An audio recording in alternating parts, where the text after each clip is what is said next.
estamos entrando agora na parte 2 do vídeo do tema, né, ligado à parte 1, que foi a semana passada, da série Arte e Cognição, e agora estamos entrando na parte 2 do espaço e o cérebro. E hoje, nessa parte, nós vamos estar falando mais sobre o espaço no contexto artístico. Então, eu vou falar sobre composição, sobre estética, sobre os diferentes olhares e perspectivas, planos para a produção da arte, mas é uma pincelada, tá bem? Mas vocês acham que vão gostar. Então, vamos começar retomando um pouquinho a aula teórica e depois eu entro naqueles vídeos que eu já passei na semana passada, continuando com um outro olhar um pouco mais além, tá bom? Então, vamos lá. Nós paramos nessa parte, mas eu vou retomar para vocês que nós trabalhamos na semana passada.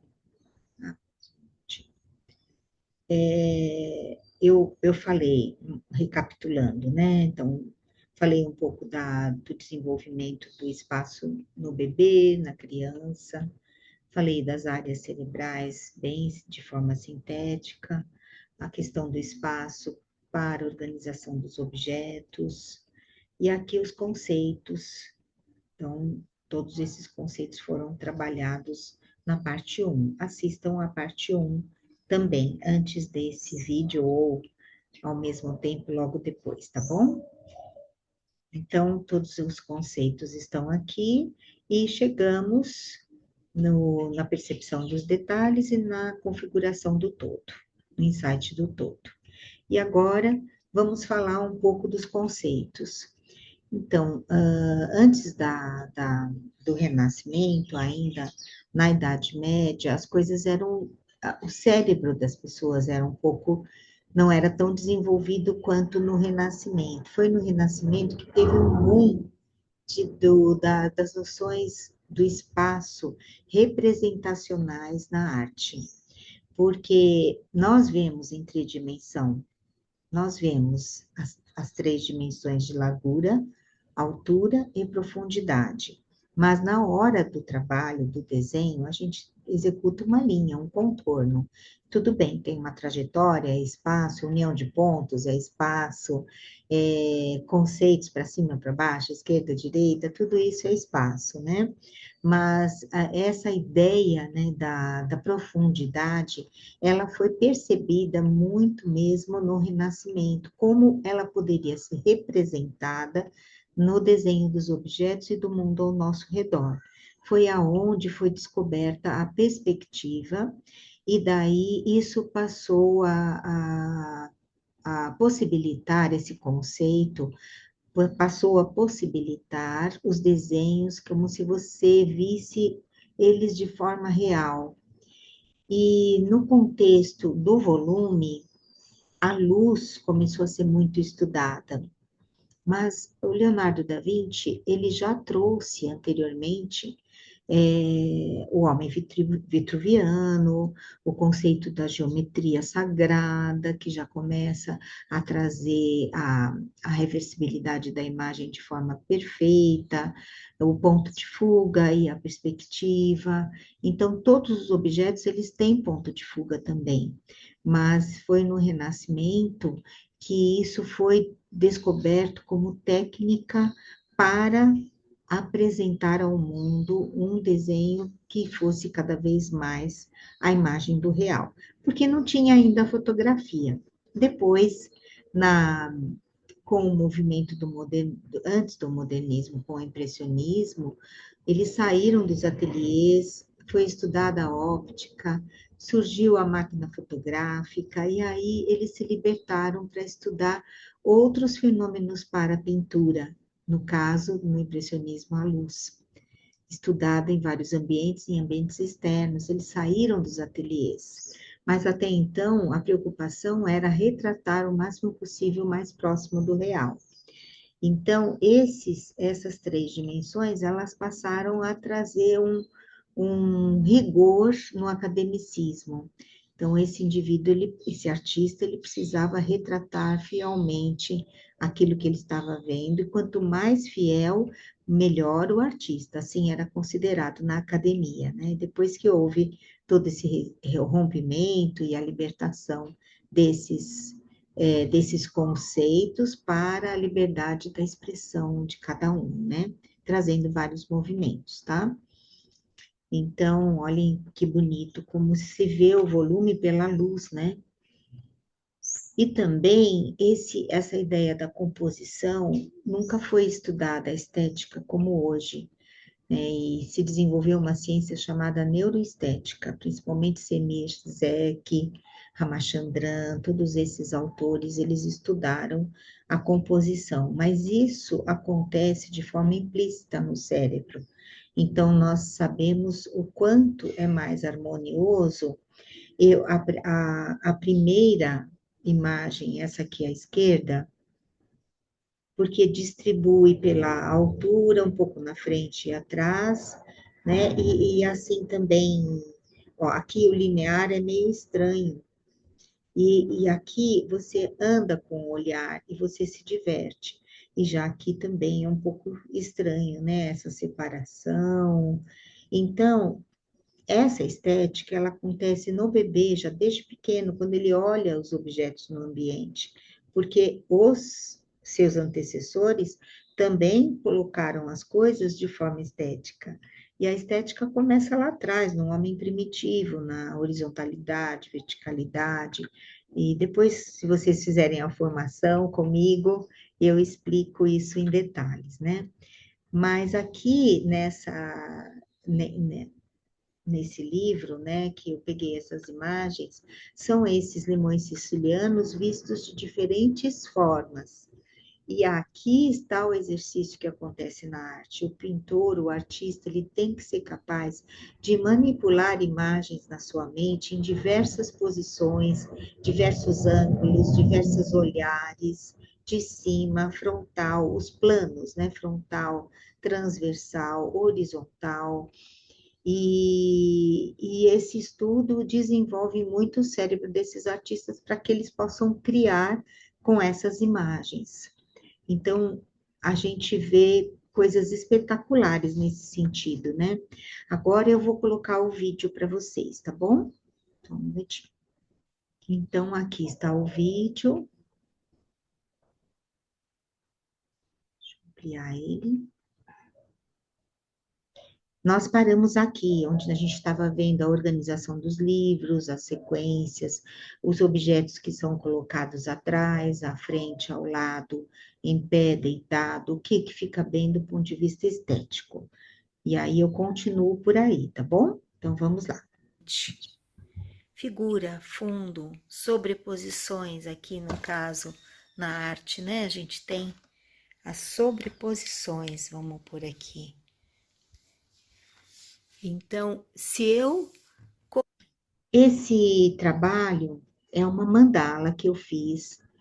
Eu fiz 3 mandalas, pintadas em aquarela livre, de forma abstrata, e recortei as cores, as imagens que eu via, e depois eu fiz uma montagem tridimensional. Olha como trabalha o cérebro, a mandala primeiro, e depois toda a forma de montagem, escultura, é muito forte a questão do espaço.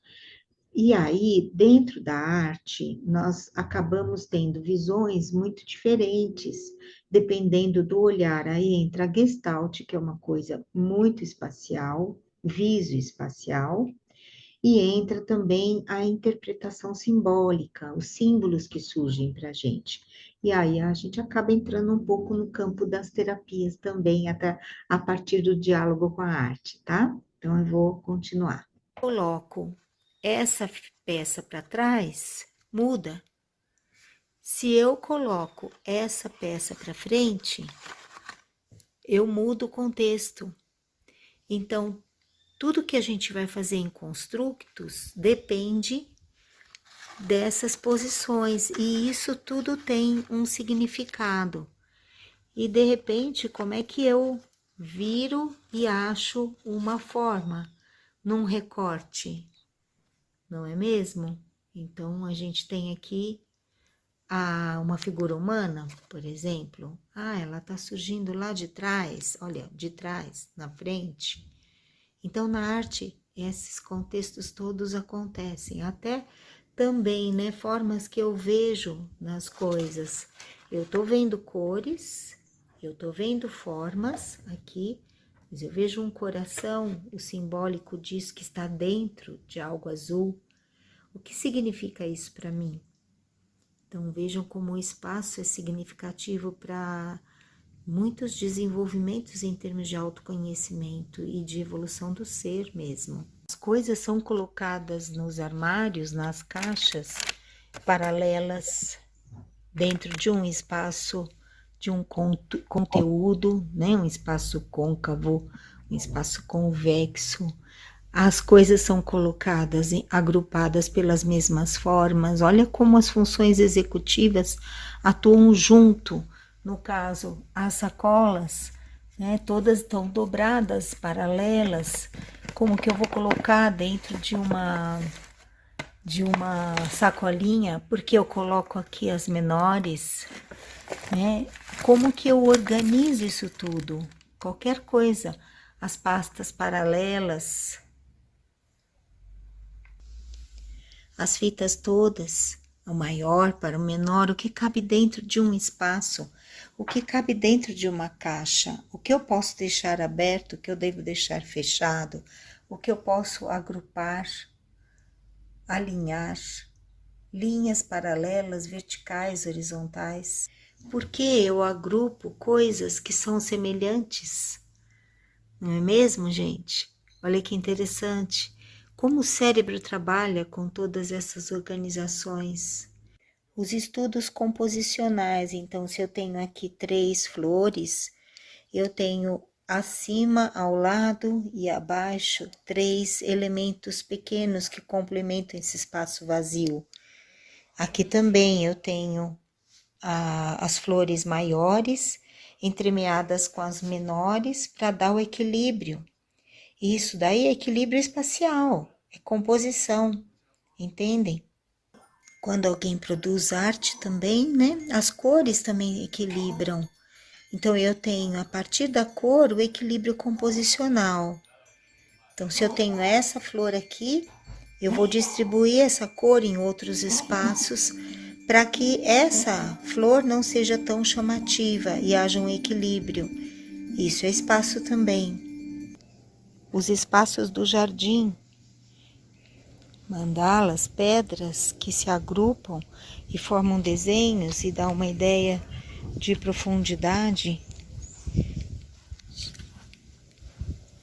O que há atrás é essa penetrância, esse espaço que se localiza, onde a gente se localiza, onde eu posso seguir caminhos ou criar mandalas, coisas circulares, onde eu tenho um centro e uma distribuição equilibrada. E estas sensações, elas nos fazem entrar no mundo onírico. Então o espaço, ele nem sempre é só lógico. Ele também nos leva à meditação, a outros estados. O que está aqui na frente, a flor, e o que está lá atrás, a moça trabalhando.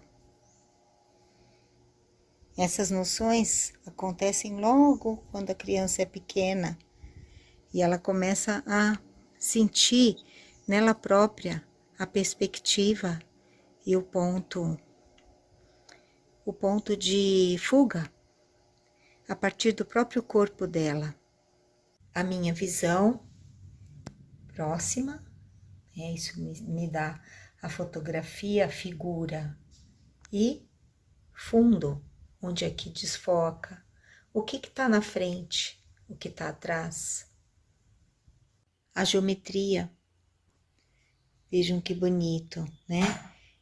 Quanta precisão, linhas paralelas, alternadas, ascendentes, descendentes, para cima, para baixo, a radiação de uma mandala, onde todas as estruturas são simétricas, iguais. E essas mandalas têm múltiplas formas. Eu posso trabalhar isso com flores, eu posso trabalhar isso com um círculo.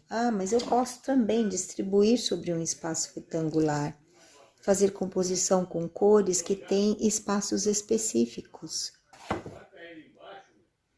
Como eu faço trajetórias, grafismos a partir de linhas que muitas vezes não têm sentido.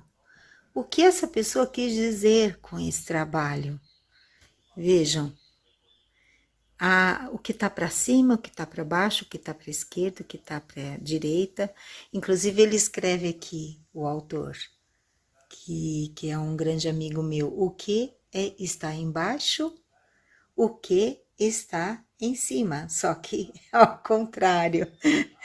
Então, os mosaicos, né? Os mosaicos são uma coisa linda, né? Tanto podem gerar desenhos, agrupamentos das partes e do todo, a gestalt, quando a gente vê toda essa beleza, né? Gerando até formas com minúsculas peças, minúsculas, olha que arte. Toda a arte que é baseada no espaço. Por que essa pessoa coloca todas essas mensagens horizontais num vertical? O que está dentro? Olha o simbolismo. Sai um coração e tem um buraco. E o que eu coloco dentro? Uma rosa. Olha o simbolismo do que está dentro, do que vai conter. E a arquitetura, então, todas as formas que se repetem em ritmos. E aí, a música. Sintam a beleza dos ritmos, como tem um espaço entre eles, entre cada tonalidade. E tem figura fundo. Então, o espaço também está na música. Entrando outro som sobre aquele outro. Percebem? A intensidade, tudo bem, isso é volume, mas existe um fundo e uma figura. Existe um tempo em que há um espaço de intervalo.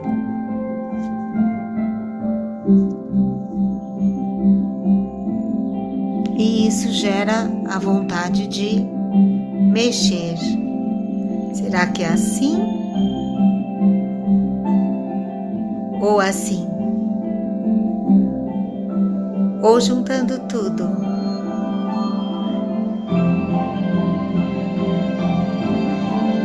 E aí vem o quê? A emoção.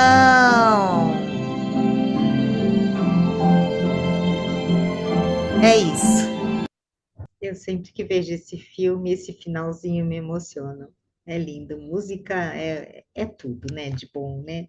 Outros dias nós vamos falar também sobre música, sobre cores. Então me aguardem, acompanhem essa série, ela tá linda.